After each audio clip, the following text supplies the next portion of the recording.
বিশ্ব চলচ্চিত্রের সবচেয়ে মর্যাদাপূর্ণ এবং প্রভাবশালী মঞ্চ হল কান চলচ্চিত্র উৎসব। ফ্রান্সের কান শহরে অনুষ্ঠিত এই উৎসব শুধু সিনেমার প্রদর্শনী নয়, বরং এটি শিল্প, ইতিহাস, রাজনীতি এবং গ্ল্যামারের এক অসাধারণ মিলন মেলা। এই উৎসবের সূচনা হয়েছিল এক অস্থির সময়ের প্রেক্ষাপটে। বিংশ শতাব্দীর 30 দশকে ইউরোপে যখন রাজনীতি এবং যুদ্ধের প্রভাব সংস্কৃতি জগৎকে অস্থির করে তুলেছিল, তখন ভ্যানিস চলচ্চিত্র উৎসবও রাজনৈতিক প্রভাব থেকে মুক্ত ছিল না। ফলাফল বদলে যাওয়া, পক্ষপাতিত্ব এবং বিতর্ক চলচ্চিত্র শিল্পের নিরপেক্ষতাকে প্রশ্নবিদ্ধ করে তোলে। এই পরিস্থিতি থেকেই জন্ম নেয় একটি নতুন ভাবনা, একটি সম্পূর্ণ স্বাধীন এবং নিরপেক্ষ চলচ্চিত্র উৎসব। ফ্রান্সের ফিলিপ এলেঙ্গার এবং জিন জে এর উদ্যোগে শুরু হয় ঐতিহাসিক পরিকল্পনা। উদ্দেশ্য ছিল একটাই, চলচ্চিত্রকে রাজনীতির প্রভাবমুক্ত একটি শিল্প মাধ্যম হিসেবে প্রতিষ্ঠা করা। শহর নির্বাচনের ক্ষেত্রে উঠে আসে দুটি নাম, বিয়ারিংজ এবং কান।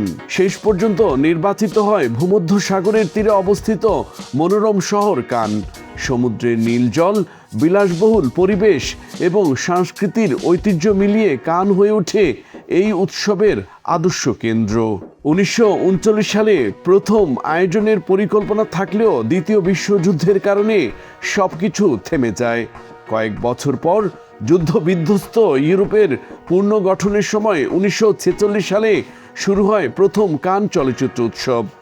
সীমিত সম্পদ, বিশৃঙ্খলা এবং নানা বাধার মধ্যেও সেই আয়োজন হয়ে ওঠে ইতিহাসের অংশ। সেখান থেকে শুরু হয় এক নতুন যুগ।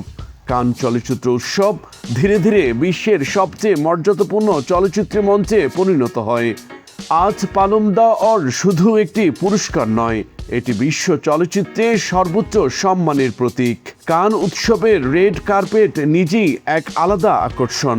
উৎসব চলাকালীন এটি একাধিকবার পরিবর্তন করা হয় এবং প্রতিদিন পরিষ্কার রাখা হয় নিখুঁতভাবে। 2015 সাল থেকে এখানে সেলফি তোলা নিষিদ্ধ করা হয়েছে, যাতে গ্ল্যামার এবং শৃঙ্খলা বজায় থাকে। এখানকার সর্বোচ্চ পুরস্কার পালম দ'অর তৈরি হয় 24 ক্যারেট সোনা দিয়ে, যা কেবল একটি ট্রফি নয় বরং একটি শিল্পকর্ম। আবার কুকুরদের অভিনয়ের জন্য রয়েছে বিশেষ পুরস্কার পাম ডগ, যা উৎসবকে আরও অনন্য করে তোলে।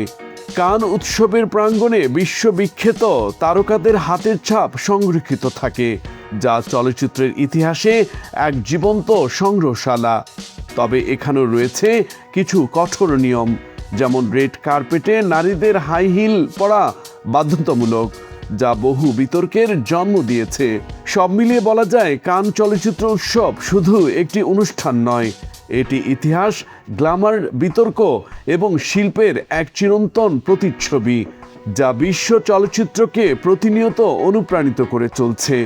কান মঞ্চই আজও বাংলাদেশের সিনেমাও জায়গা করে নিচ্ছে, যা প্রমাণ করে ইতিহাসের এই যাত্রা এখনও চলছে এবং আরও দূরে এগিয়ে যাবে।